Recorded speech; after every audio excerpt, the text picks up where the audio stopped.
Okay. Why am I saying that? I think that's the same thing in Iran. I think the members of the IRGC are irredeemably evil.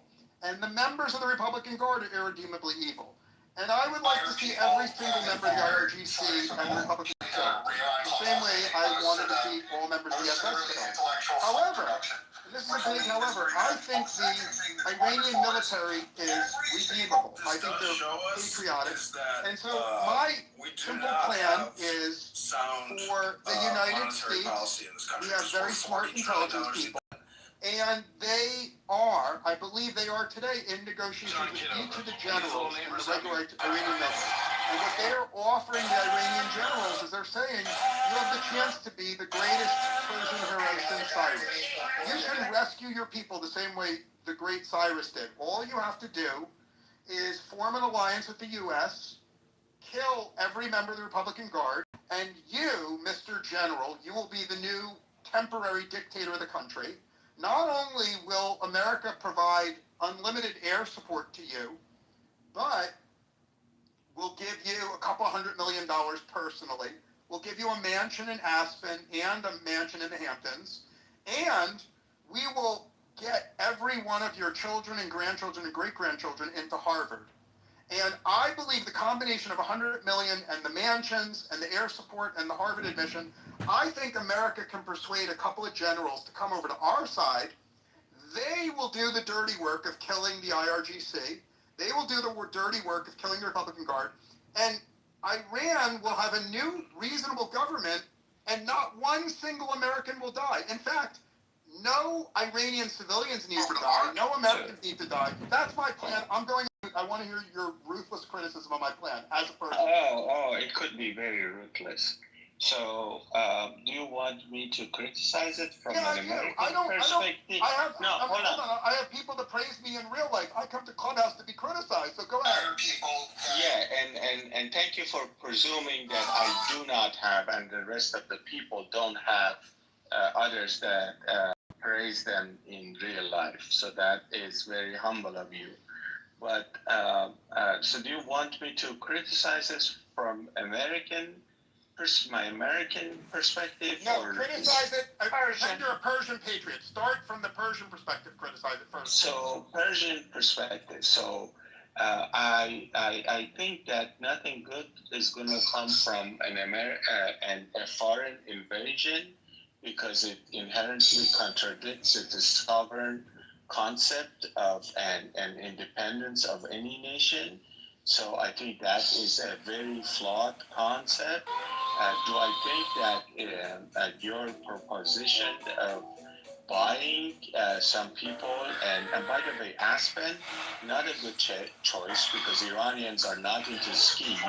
So I get what you're doing, but probably somewhere in California would have been a better option.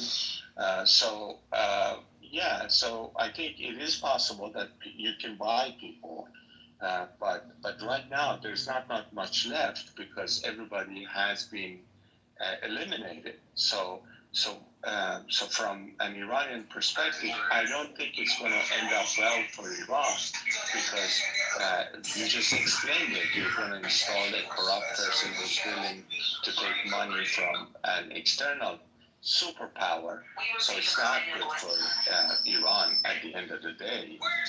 It was not good for Iran before, but this has the potentials of being worse.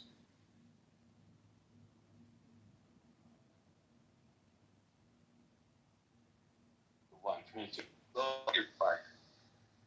Please continue with more criticism, please. And then I invite everyone. I just don't want to hurt your feelings. No. You don't have feelings. He's okay. We're good. We're American. I come to Clubhouse. I come to Clubhouse every day so that. But fear you're holding this up and no, I'm not. And you're gonna unleash. I'm not going to unleash. The people in this room have known me for years. I will not unleash. You're doing me a favor, so continue. So from the American perspective, is that I don't think this was our war. I'm most certain about that. I think President Trump is basically worried about, should be better be worried about midterm elections because the district in, I don't know, the county in Mar-a-Lago just flipped this morning. So what we are on the verge of is another 2 years of an impeachment circus at a minimum. So I think that gotta be lingering on the back of his mind. I also do know that taking care of the IRGC would not be possible without massive ground troop deployment, and by massive, I'm talking about 250,000 or so, because anything less is running the risk of getting overwhelmed by the enemy kind of troops that have the ground kind of and the air supremacy is less kind of going to help me when I have people exposed. The ground troops. I think the Strait of Hormuz remains to be a big leverage that my enemy could use against me, because it's going to be, even though President Trump tried to manipulate the stock market by saying that I received gifts and stuff, so that kind of lifts the pressure from the stock market. But and also I do know if anything sinks in God forbid any tanker sinks in the Strait of Hormuz, it's going to take a month to clean that up. So we're talking about months and months of disruption. So all of that is also make me think not being in favor of property taxes have gone up in the last decade. Well, thank you for that perspective. That's how many extra dollars the average family paid in property taxes. I became mayor, property taxes were climbing. I promised to bring relief, and we did. We cut the rate 15%, saving the average. I'm Mayor John Kitover, and I got good news. If you were made president, how would you property taxes keep climbing. Families are getting squeezed. Property taxes have been climbing like a cat on a curtain. As your I have no mayor, opinion property on taxes it. are I crushing actually families in our agree with town. you I'm Mayor that John, something taxes have gone up. dramatic, brutal, probably is required. I don't think that there's any, how we used to do things. Do you think do you think that the analogy of the SS versus the Wehrmacht is accurate for Iran, or do you think it's a stretch to make that analogy? I don't know enough, but I trust what you're saying, and I get the reference. I think there's always, I come at everything, I think you may know, from organizational lens, big ones. So hold on, I'll just say my last part. If we just pretend these are huge organizational problems, then there's just one guiding principle that I tend to rely on. You can't just keep patching shit up that's broken. Do something more dramatic. Do it quickly. See what happens. And go from there. So I'm with you on something very, even psychotic. I guess that's not exactly a nice thing to say, because you've thought about it way more than me, but nothing that seems kind of same old. I'm surprised in you, Jane. Surprised. I've In what way are you surprised? well, first of all, I've spent a lot of time studying Taoism and Hinduism, and I think if we want real new solutions, we have to basically change the way we're doing business and look at our problems through the lens of India or China with their philosophy of the Tao or the Bhagavad Gita. Either way, it's transcendent. No more racial identity politic. Now we need transcendent politic. But, America is a business, and Israel and other special interests and lobbyists, if you got the money, you can buy the votes. That's the way the system works. Well, I respect very much what you're saying, but I want to get back to Kaku Shira for a moment, only because he's an actual living Persian person, and he knows stuff that I don't. So one of my fears for the future... But what kind of name is Kaku Shira? It sounds like cocky, poopy. This is a strange name. What is the story of your name? It will help me with that. It is a reference. Okay, all right. So let me kind of.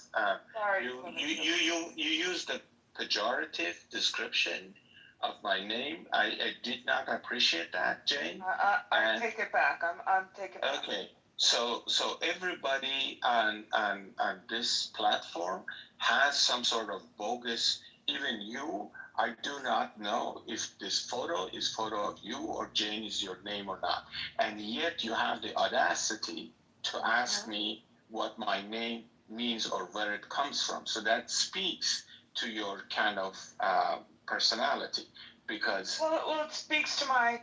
Yeah. Thanks. Okay, so I have only one rule on my stages, which is I'm never able to get a lot of women to join my stages. Maybe it's me or something. So I have an ironclad rule that I don't allow men to insult women. Now, it's not symmetrical. I invite the women on my stages to insult the men, but I don't allow the men to insult the women because that's just my rules when I'm a moderator. The other thing is women are allowed to cut off the men, but men cannot cut off the women on my stages. Now, if people don't like those rules, they don't have to be in my rooms, but that's what I find works best. Now, You know what's so funny? Those rules, highly effective at creating the quote-unquote meritocracy in organizations. You should put your thumb on the scale a little bit on the shit that you know is wrong. So I respect that. Thank you. But I didn't mean to offend him. No, it's okay. I'm sure we will get him and other Persian people on the stage soon. Gene, as you've known for many years, I live in a community where everyone around me is extremely, extremely leftist and woke and DEI and, you know, at an extreme that would horrify you to see. I'm sure the people you socialize with consider themselves to be progressive, but trust me, the people around me are they're We're just wacky extremes. Democrats. We like fun. Yeah. So I have these wacky people around me. So it's really refreshing to talk to people who are not tribal, right? Because tribalism causes people to shut off their brains and not think. And I really like being on stages where people are not tribal. They just want to solve a problem together. So, for example, I assume everyone in this room wants the IRGC to disappear, and everyone wants Iran to be peaceful afterwards. And so there's, to the best of my knowledge, what's wonderful about the whole Iran issue is we don't have anyone on stage who wants the IRGC to survive, right? We can argue with each other, but we're all arguing towards the same goal. We're arguing what is the way to kill off the IRGC and someone else run the country. And with that, I will invite anyone who shares my goal of getting rid of the IRGC, I'd welcome them on, including Kaku. Welcome to the stage, Kaku. The mic is all yours. Be respectful. Okay, I'm going to be respectful. So I'm going to give you some kind of feedback, if I may. That when you say my stage, that also speaks that you're taking this too much seriously, that you're controlling this. There's no value if we are not all talking about different perspective and opposite views. If you guys sit here and talk to yourselves on things that you agree or whatnot, and you're not willing to listen to somebody who's respectfully kind of challenging your points of view, there's no point. Okay, so you ridiculed my name that I have chosen. That you. Okay, let's try this again. Oh, no. I have one quick. I know, Jane. Let me say something briefly. Kaku, I'm asking you to move off Jane, please. Okay, I'm asking you to move off Jane, move off the name. Pretend that we praise your name. In fact, let me officially say you have the most beautiful name. If I was a gay man, your name would get me aroused. Okay, that's how wonderful your name is. Not only do you have a wonderful name, you have a wonderful PTR. In fact, I love your PTR so much. I'm going to copy it right now. I'm going to change my PTR to be similar to yours because you're so wonderful. So now that you understand how much we love you and respect you, stop insulting people and say your political views. Please, please, please, please.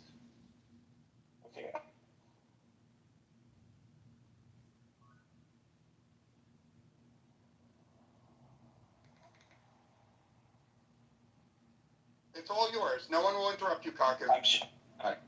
I'm not sure what PTR means, so so I don't know what that means, and I'm not the one who insulted anybody's name in the first place. Now, going to the political views, yes, I think the getting rid of the IRGC is a good thing.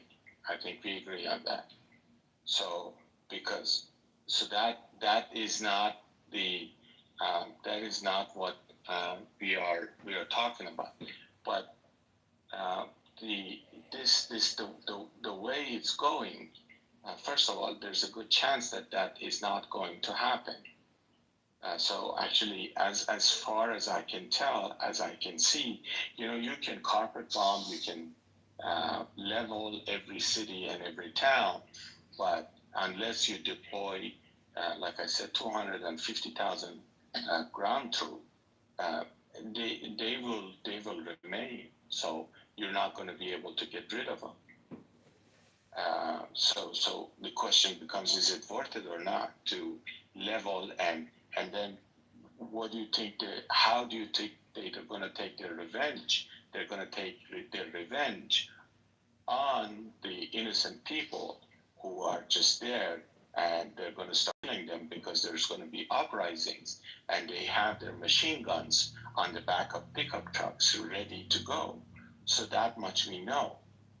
Okay, so this whole argument that if I'm not in favor of carpet bombing Iran, is because I'm supportive of IRGC. It's a fallacy of your making, because you're trying to see it very black and white. It is not black and white. Nothing in life is in black and white.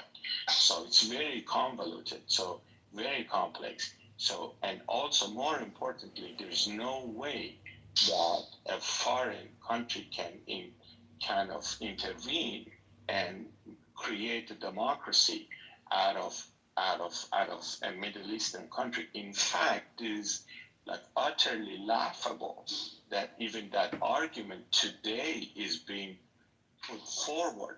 It just speaks to the ignorance and arrogance and lack of awareness of how the real world, especially Middle East, works. It's just not going to work.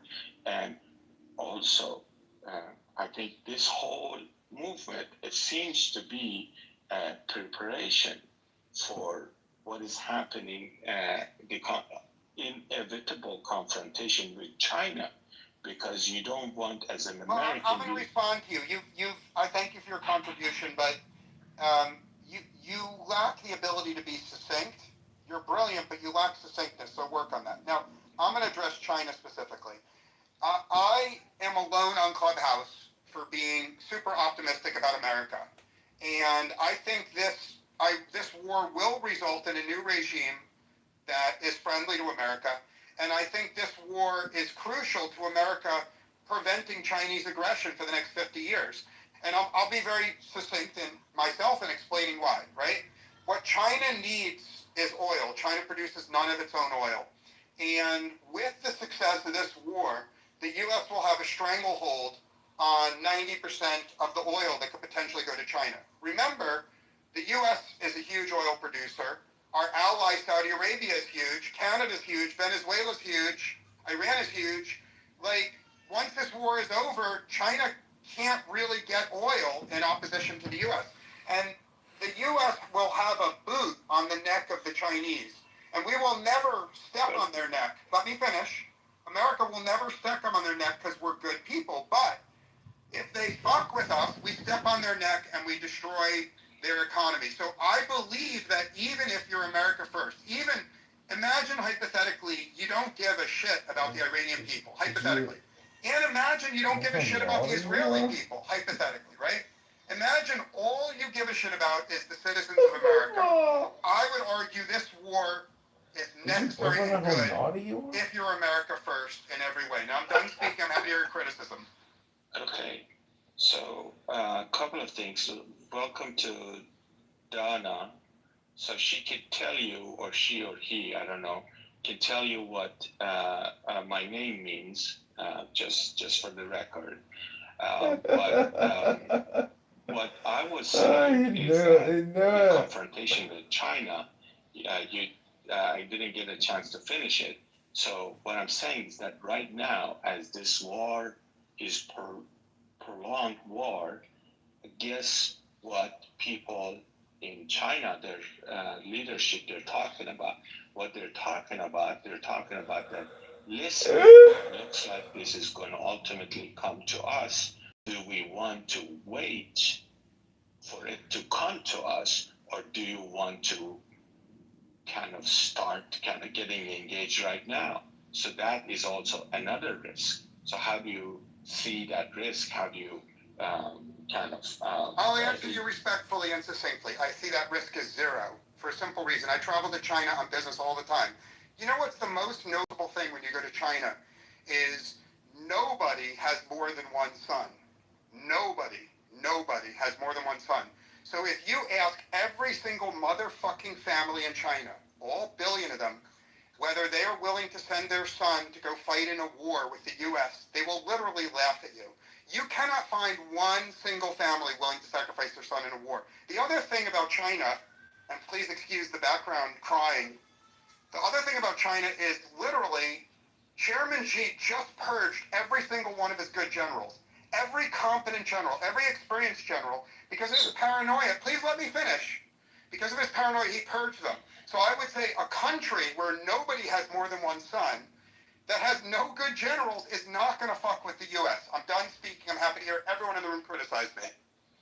Okay, so first of all, again, you were the one who lost this cool, and you have the power to send me down so that I cannot speak. But you're the one who lost this cool. So yes, I haven't been to China, and I don't know. You're probably correct. I trust you on your statement.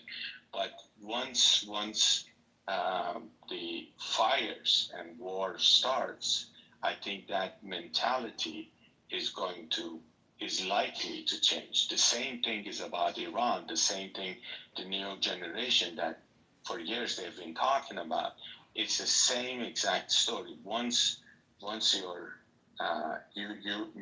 bombs are dropped on your head, it is a different story. Once you get involved, it changes. The mentality changes, I think. It's not that people, they're not really. That's what I'm trying to say. Yeah, I honestly, I don't understand what you're saying. Can I ask him a question? Dana, why don't you, the mic is all yours, Dana. No one will interrupt you, Dana. Okay, thank you. I just wanted to ask Mr. Smarty Pants a question. If the war is not the answer to a regime change, if the uprising that caused in killing like thousands of Iranians is not the answer to regime change, how do you want to topple the regime? What is your solution? Is it like you want to go and talk to them very nicely and ask them, please leave so we can take over the country, or what?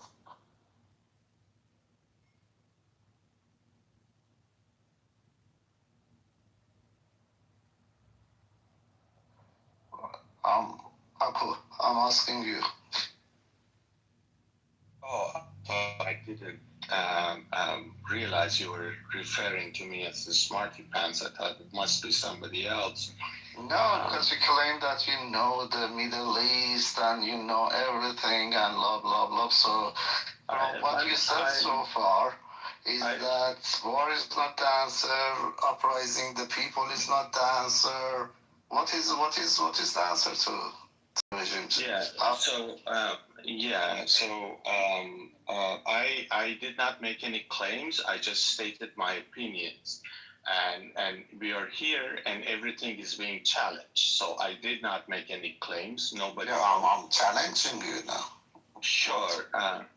Yeah, so that is a fallacy that everybody on your point of view tends to make, that what is the solution. So there is a saying that if you want to get out of I don't know, a small problem, you don't try to get yourself into a bigger problem.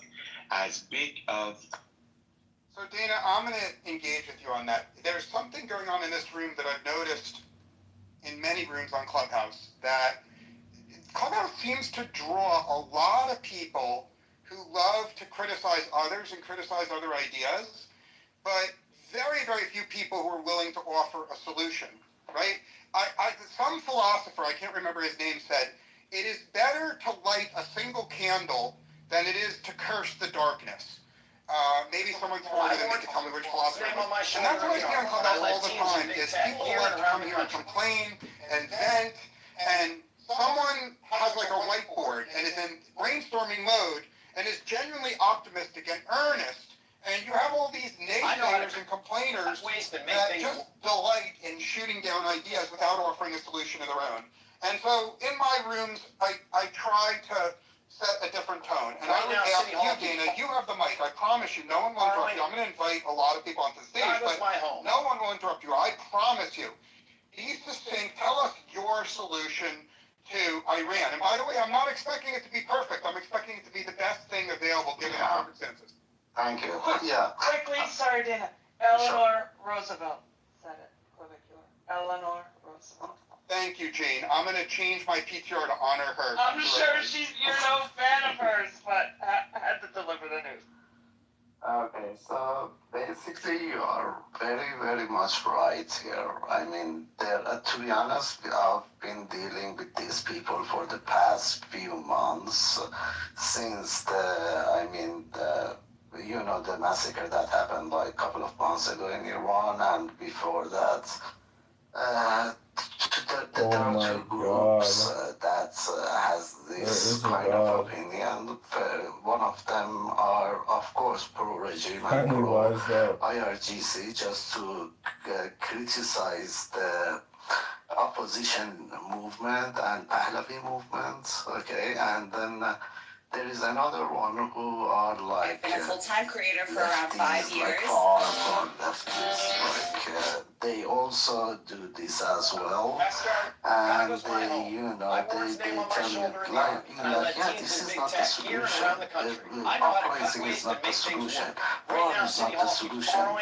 That is not the solution. This is not the solution. And when you ask them, okay, so what is your solution? Then they go like, we don't have a solution, but that is, if you don't have a solution, then shut the fuck up, because we have a problem, and we need to solve it. That regime, which was in power for the past 47 years, every day that he stayed in power, the damage that he's done to the country, to the resources, to the life of Iranian people, you cannot imagine. I mean, financially, human right-wise, and what's your reaction to my plan? I'm asking you very succinctly. I'm asking politely. What's your reaction to my plan? What was your plan? I wasn't here, so. Oh, okay. I'll be very succinct. My plan is for zero American troops to ever set foot in Iran.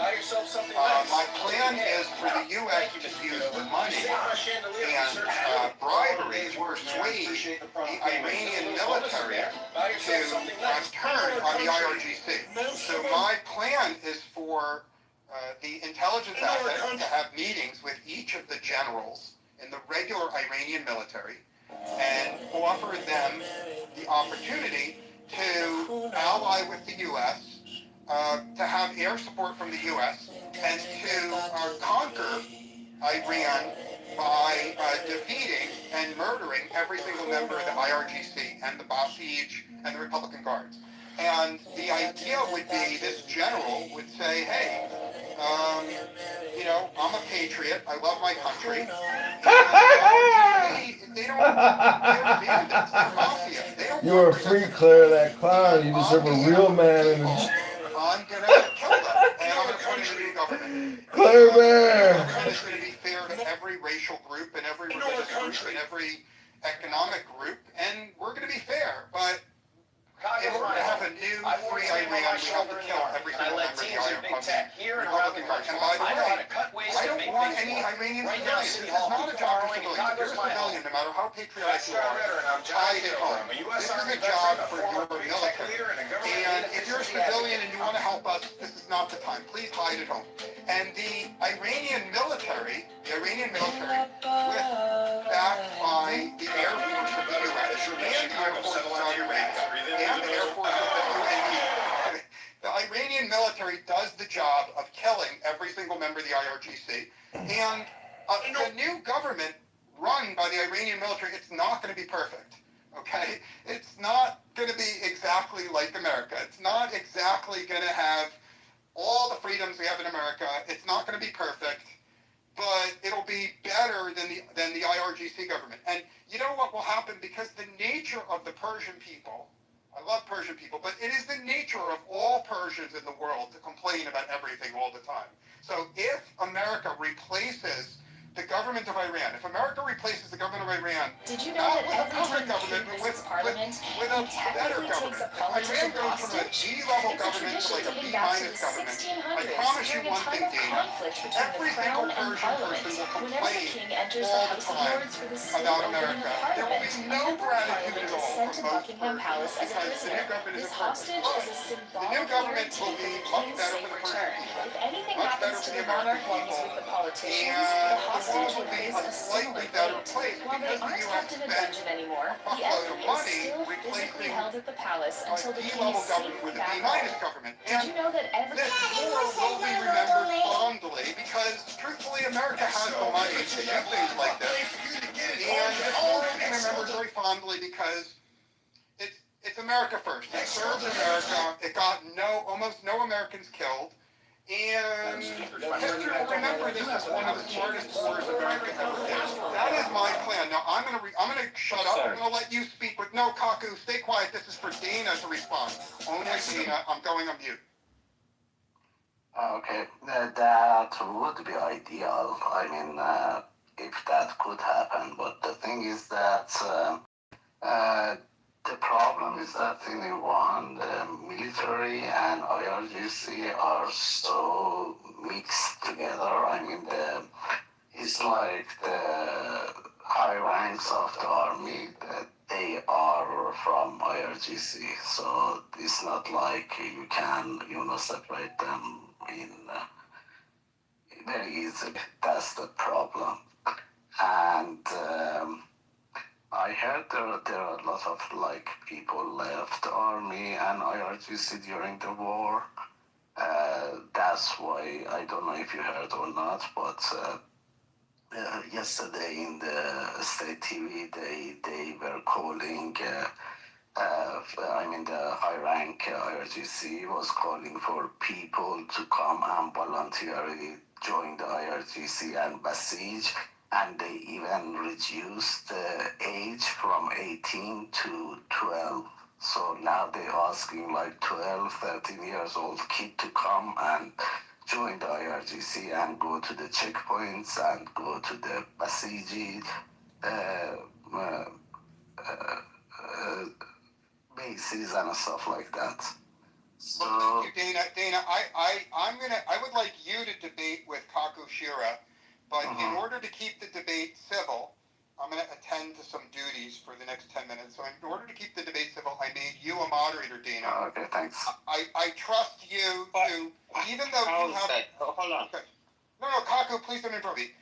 Dana, I trust you. You have all the power. I trust you to treat Kaku Shira fairly if he decides to join the room.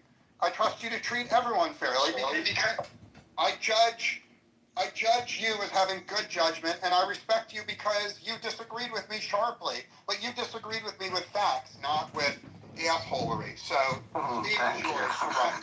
It's okay. I'll try my best, but I'm not gonna stay for long though. But as long as I stay, sure, I'll do my best to do that. I think he left.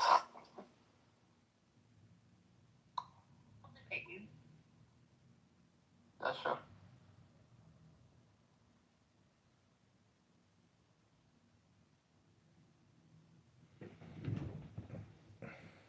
Hello. Hello? So, Sarah?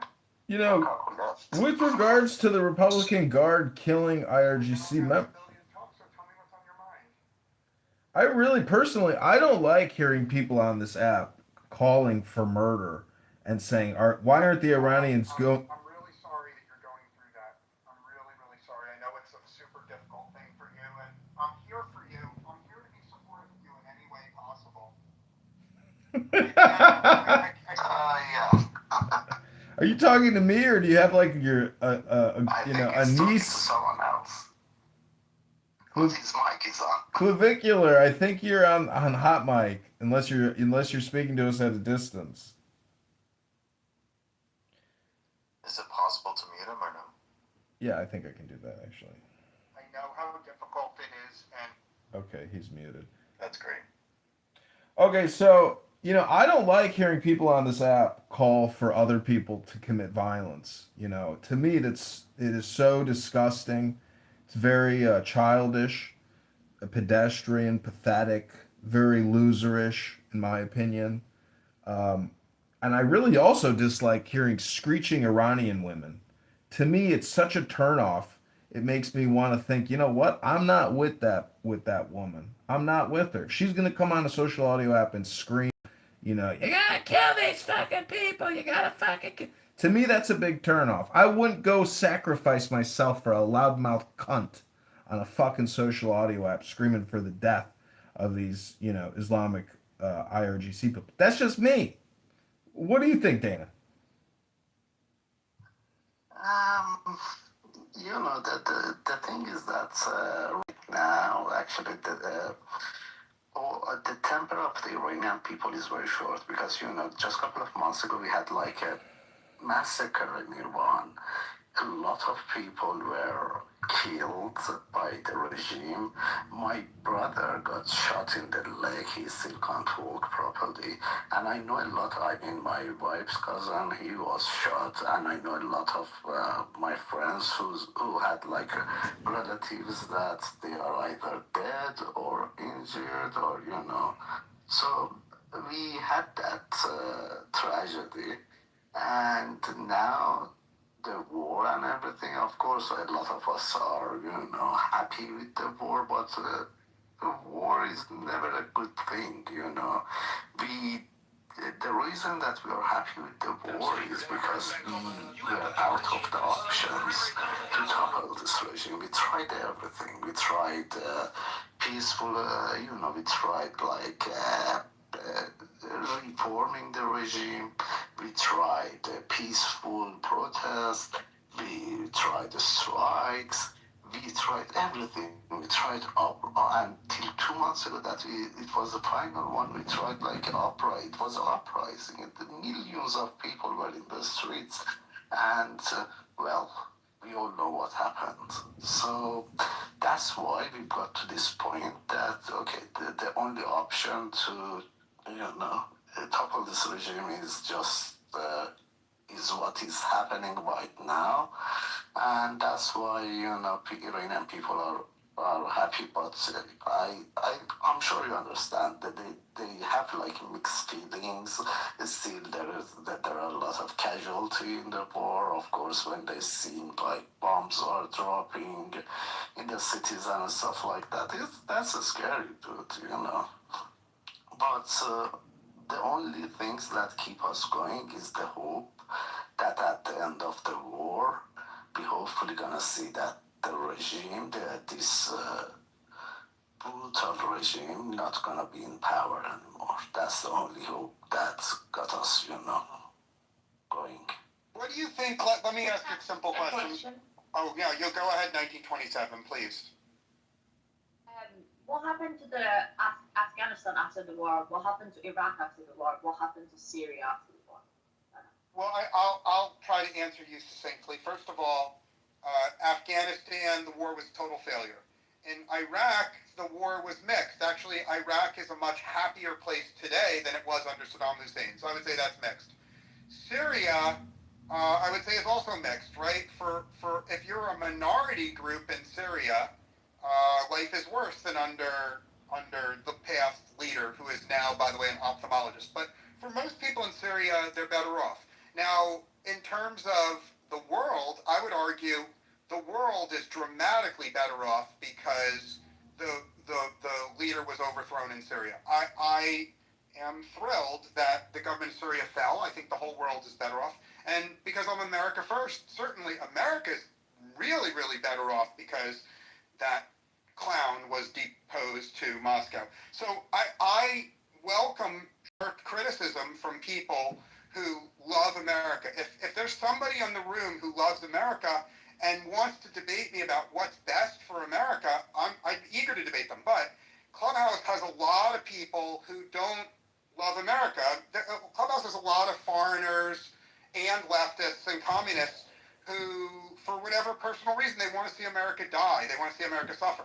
And I don't want to engage with them, not because they're evil, but that they just have a different moral compass, right? It's like, I'm not going to try to persuade a religious person to give up their religion.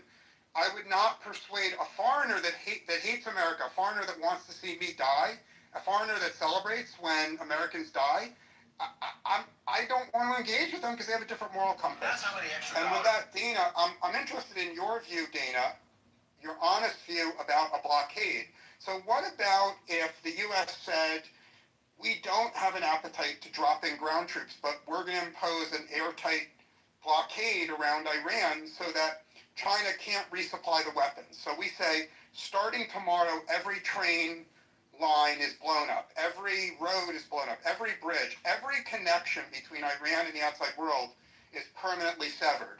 So Iran will not be able to import any spare parts or ammunition from China or Russia. Do you think that as a strategy would cause over the next year the IRGC to lose power? Be critical if it warrants criticism. To be honest with you, I don't think so because they still, the Iran is not a small country to control it like that. It's a very big country and it's got a lot of borders with different countries like Pakistan, Afghanistan, and Turkey. Those are all, in favor of the regime. So they will smuggle weapons and stuff in Iran through the borders, and it's not easy to control them. But on the other hand, I believe the Iranian people, the majority of them, they are waiting. They are waiting for a call to be made to come to the street and take their country back. So if America or Israel provide like air support for Iranian and pinpoint the the IRGC bases, pinpoint Hold on. Let's pretend I agree with you. Let's pretend I'm pounding the What can table. they do better than killing the leader? They killed the supreme. Okay, let's pretend, Dana, that I agree with you completely, and I want to support you. Wouldn't it make sense for the U.S. to say to the Iranian people, we have good news, we plan for there to be an uprising, and we will support you at the right time. At the right time, the Iranian people will rise up and they'll take back their country from the IRGC. But, and this is the big but, now is not the time. The IRGC is still way too powerful. If the civilians of Iran try to fight the IRGC today, they'll just be massacred. So the plan is, your plan is just delayed 6 months. So here it is. The U.S. says we're going to spend every single day for the next 6 months. The entire U.S. Air Force will be over Iran, killing IRGC, killing Republican Guard, and killing Basij every single day. And the goal is to kill so many of them that when 6 months from now the U.S. calls on the people to rise up, there'll be a lot fewer of them to fight, and very, very, very few Iranian civilians will die. You see, under the plan you outlined of having civilians civilians get killed. But if the civilians kind of hide for 6 months and let the U.S. mow the lawn for 6 months, then the civilians can rise up. Then your plan will work with fewer casualties. Okay, I'm done speaking. I want to hear sharp criticism, Dana. Yeah, I hope. I mean, that's surely a much better plan. But what I'm afraid of is that is the U.S. willing to stay for that long? Because I'm getting mixed signals from the President Trump and the world economy and stuff like that. So because the Strait of Hormuz is has issues with passing the energy supplies and stuff like that. So that's the question here.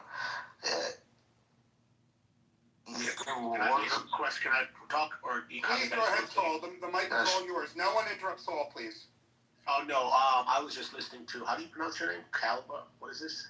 Calvicar? Clavicular, sorry. I don't know. Yeah, it's small on my screen. Okay, so your thing about the whole uprising thing, that's not going to fly. Like, I don't think that's going to ever happen. And to Dana's point, yeah, the U.S. was going to be very deep in that. That we're talking many years then. We're very, very deep into it. Because one, we can't arm, there's no rebels to arm. That's the problem, really. There's no one to arm there. You can't uprise if you can't arm them. You've got to arm them to uprise them. Like, to do it clean. There's no way to do that. Let's assume that both of you guys are correct. Let's just, for the sake of argument, assume that I'm totally wrong and you guys are correct.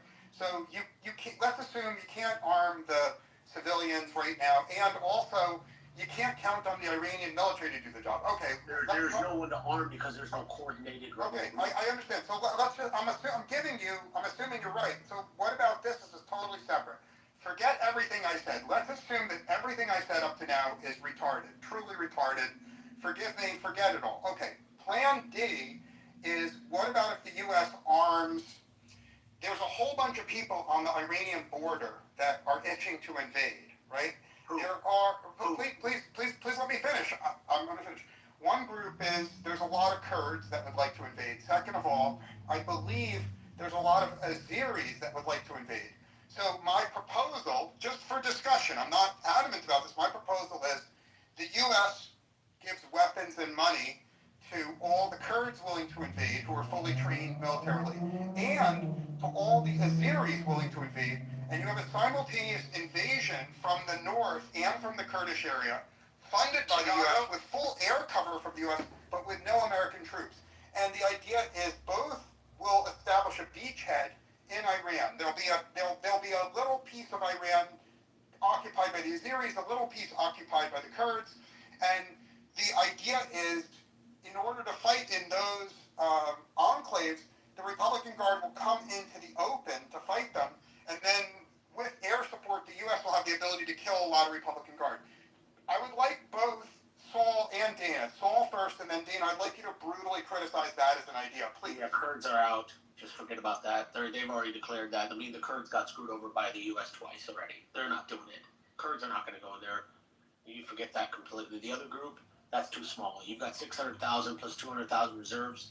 Not going to happen. There's no way. Yeah, actually, I'd rather the uprising be done with the Iranian people than Kurds and others. Actually, that's not gonna happen, to be honest, as well. But if it's okay, I'm gonna give my mic to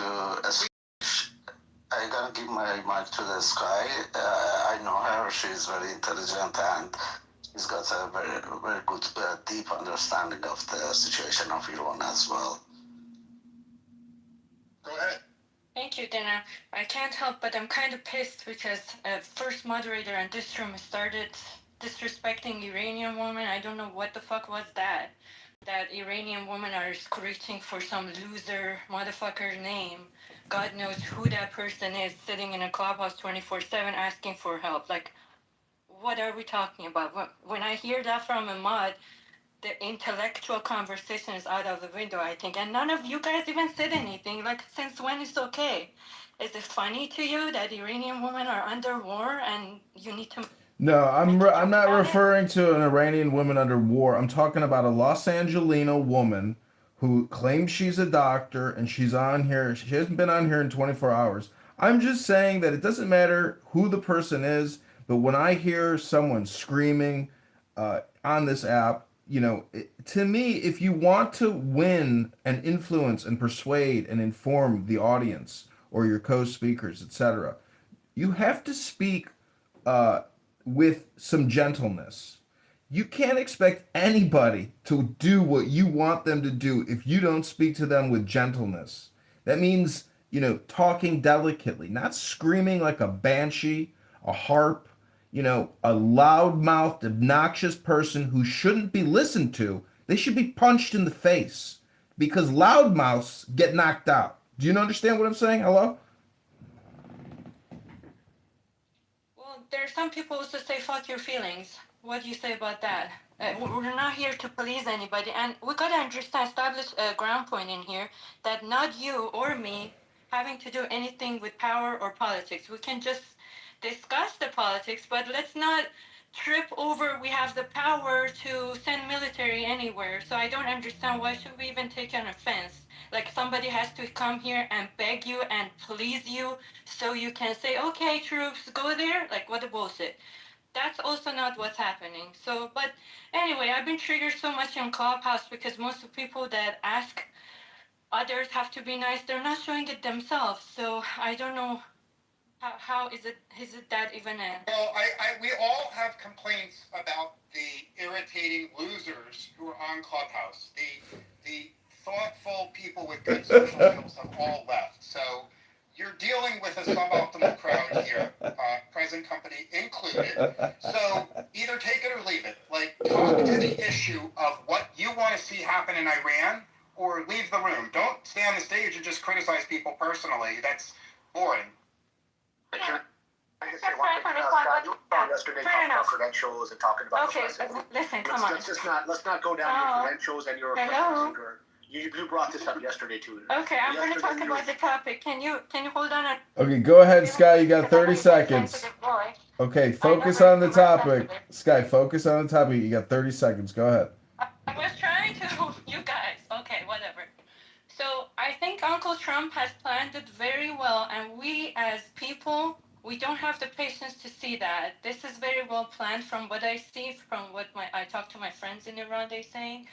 And in order for, arm some other group to do that, you gotta know what you're dealing with. Well, the U.S. has spent a lot of money in that area with this war so far, right? Last thing you want to do is to give it some bunch of losers who don't know how to even face IRGC in the first place, and not even get anywhere with that. This is history too. I don't know exactly what groups. I can do my research again and come up with the names of the groups that US has done this before, when they try to arm some group and send them to do the job, and it's never been successful.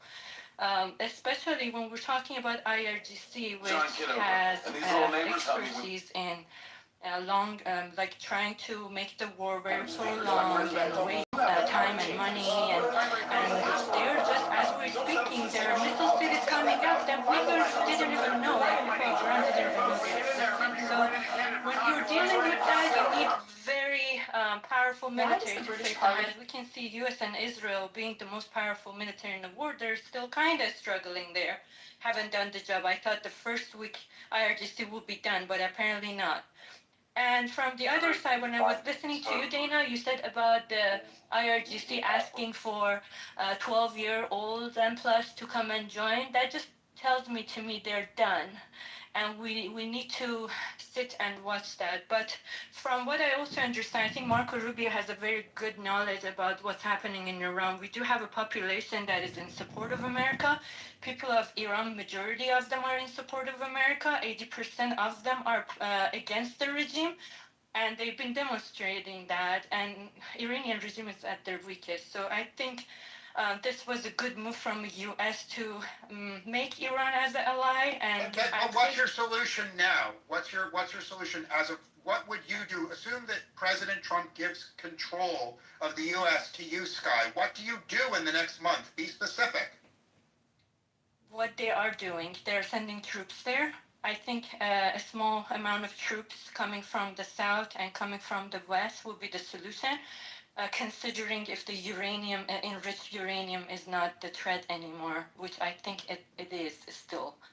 and that's probably why the troops are going there.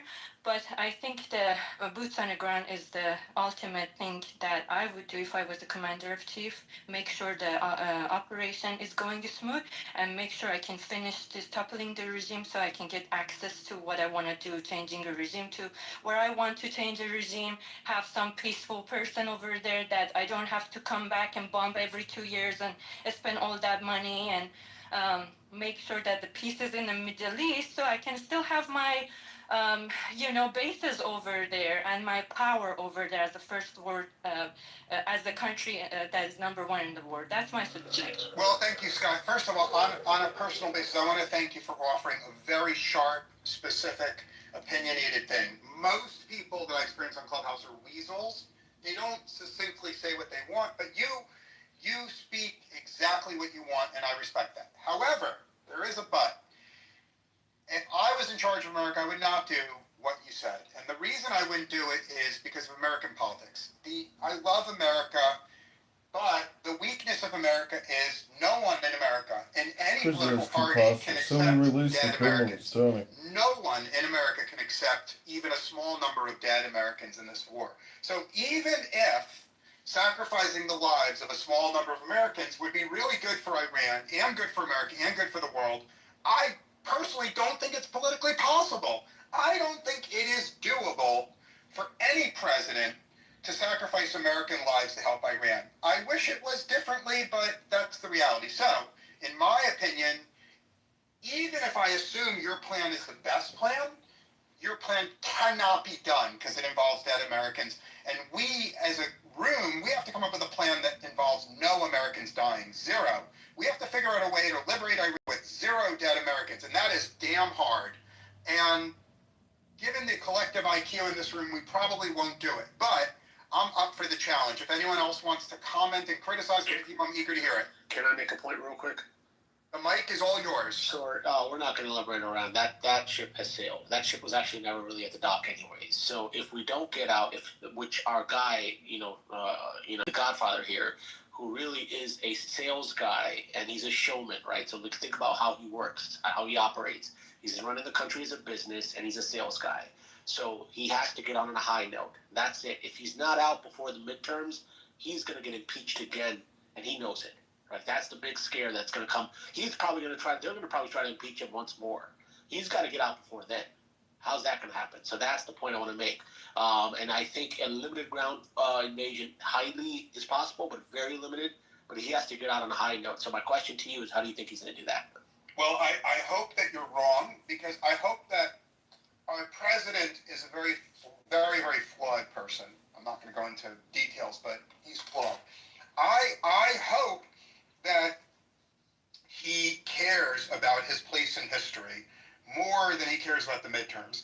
Because I think if he really cares about winning the midterms, I really think he's going to screw the people of Iran, and he's going to screw America. I think in order for him to win the midterms, he has to screw the people of Iran and he has to screw the people of America. And I pray that he doesn't do that. I think for the sake of history, he has to keep this war going for his entire presidency and not reach a peace deal with the mullahs. I hope he doesn't reach a peace deal that keeps the mullahs in power. But I freely admit that he may be greedy enough and selfish enough to sacrifice America's interest and Iran's interest and sign a deal with the mullahs. And I hope you're wrong, but I would give the odds of you being right at about 50%, Saul. So what's your I don't think we'll stay in this any more than maybe 4 more weeks at top. Max that, maybe a month, maybe a little longer. Then he can't afford to stay. There's no way. There's economical pressure. But the shot of winning the midterms right now is slim to none. That SAVAC will never get approved. So it doesn't matter even if he wants it. He's running through all options right now, right? The thing is, I don't think he legally wants to go through another impeachment. They will try to impeach him, like a very high percentage, if this thing continues on. So let's assume that even though I think it's terrible for America and terrible for Iran, let's assume that he will sue for peace. How good a peace treaty do you think he could get with the mullahs if you're correct? I don't think that deal will matter to him in terms of the Iranian people. I think it's going to be the U.S. interest. So that's a very hard question to ask, to answer, I would say. I don't think it's going to be the best plan. It will be a plan. I mean, look what he did with the guy in Syria. 2 years ago, he was a terrorist. Now he's at the White House. I mean, he'll do a deal with anyone. He'll do a deal with the devil if he has to. Yeah, okay, so it sounds like I need to simplify. I pray that you're wrong, but I give you 50% odds that the president will sit down with the mullahs and sign a deal. The deal will be bad for the Iranian people and mediocre for America, and that's your bet. Are you prepared to say, Sol, that if you come to my room in 6 weeks and the war is still going on, are you prepared to admit you were wrong or not? I'm sure, absolutely, but the same thing is I don't know. I think it's a hard number. I would say it's short. At best, he can keep. At best himself, he can keep it going short term, right? There's time that's against him, anyways. How long? Who knows? There's a lot of factors involved here. If he keeps it going further and the midterms are gone, he's out. He's going to get impeached. Well, I mean, certainly the Democrats have the ability to impeach him, but they don't have the ability to win a conviction and remove him from office. I understand that. I don't mean technically he's out. I mean, like, this is a whole new chapter of a road that I'm sure he's not ready to, or he wants to go down again. Very interesting. Thank you. I'd like to hear every single other person's opinion because, as I said, I think you're 50% likely to be right, even though I dread it. It's not what I would do if I was president. I think there's 50% you're right, Saul. Because of abuse of power, if you look at the Article 2 of how they will try to go after him, it's so crazy. I mean, the one thing that the Godfather says is that the Democrats always unite, and that's so true. So, yeah, they will come after him. Okay, can I interject? Comment on this? It's all yours, Sky. You have the mic. As long as you're succinct, you have it as long as you need. So there's not going to be any deals with Mullah, and that's why Trump is doing this, because he understood that when he was trying to negotiate with them. And you should know these thugs, their ideology in life is depending on it. The whole pride they took this 47 years to have a fan base was that they're standing against dictatorship of Iran. That's how they call it. I'm America and Israel. And them telling them how to live their life. So that's how they have this IRGC as a base, because deep down in their fucked up mind, that's what they believe. So if they reach, and even coming to the negotiation table is such a big thing for them. And I love how Trump exposes them when he says they're trying to negotiate, but then they go on the TV and tell their people, we're not negotiating, we're not even going, it's haram, we're not sitting at the table to do any negotiation. So when you're dealing with such a bunch of idiots that they just hate you to the core, there's not going to be any negotiation, even if you're the best. The reason Obama was the only one could do negotiation because the nature that he had. He was very friendly and pleasing, and that was his, his method for the whole international policy. After him, everything, especially if you're a white guy from America, mullahs will not do any deals with you. I'm telling you, and not after all this, now that their ego is wounded. They for sure gonna strike hard. And as we speak, you saw how they came out and said, Americans, you're not safe anymore in your parks and all that. They're even threatening us right now that we're gonna get hit here. So, yeah.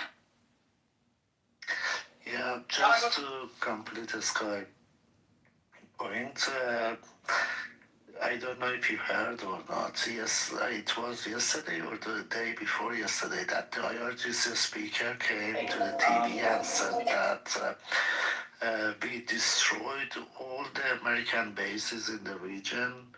The Americans are running away and they are scared, blah, blah, blah, and ask the people in the region if they have if they know American soldiers who are hiding anywhere, just let us know so we bomb them and stuff like that. So this is the propaganda that they are spreading inside Iran for their supporters. And if they come to the table for the negotiation, and if they do any kind of negotiation, the main thing is that they're gonna lose those supporters. And if they lose those supporters, then there is no one else to come to the street to suppress Iranian people and to, like massacre like what they did 2 months ago, and therefore the Iranian people will have the power to take down the regime. So that's why I think they never gonna do that. That's their core ideology. They never gonna. Okay, so let's assume you're correct. Okay, I'm going to follow your logic. So Trump wants a peace deal with the mullahs, hypothetically, but the mullahs refuse to negotiate with them. They say no, we're not willing to get any deal at all. We're just going to keep fighting. If that's true, how do you heard from everyone else in the room, how do you see it playing out? Trump sues for peace. They say no peace. How does this play out over the next year, in your opinion, Dana? Well, I think that Trump is actually buying time to send like more troops to the region, and also, to provide more supplies and backup for the troops and the bases in the region. So I think that's what Trump is trying to do, and also on the other hand, trying to control the market, the oil price, and stuff like that. So as you can see, as you saw, on one day when he did that tweet, the oil price dropped by like $20-30. So that's I think his game and what he's doing. But regarding the negotiation, even if there is something which is, if even there is something going on, I don't think it's gonna result in anything, and the war will be ongoing till this war must have a winner. It's either IRGC who's gonna declare that they won the war, or US. So it's not there is no draw in this war. So hold on, I have a quick question because I want to talk about that real quick. What's the actual negotiation? Let's just focus on the negotiation itself. What are we negotiating? Like, what is the actual negotiation on the table for? What's the Okay, so my understanding, I'm going to answer you, Saul. My understanding of the offer on the table which Trump made to the mullahs is the mullahs get to stay in power, but they have international inspectors that inspect, make sure they never have missiles, they never have drones, and they never have nuclear weapons ever again. Yeah, and so how does that change status quo, though? What's the status quo change of that? That was already in play. I don't think it was, but I want Dana to address you. Sorry, what was your question, So? I said, what's on the table? We have a seat at the table. We sat down. We opened the book. What's on the negotiation on the table? Okay, so US already mentioned they have like 15 terms, as he mentioned that they have to do they have to reduce the missile range. Also, they have to control the nuclear